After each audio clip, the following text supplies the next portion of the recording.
Hello everyone. Before we dive in, hit the subscribe button and trust me, adding proper tags and description make your video easier to discover. And for that, open your YouTube Studio app and tap on the video that you want to edit.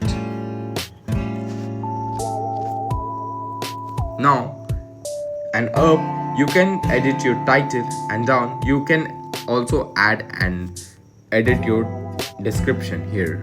And now just go down and you will see an option called more.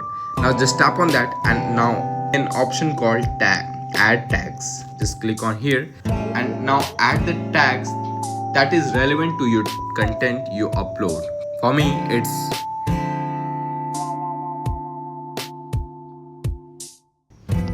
and now just go back and now just click on save.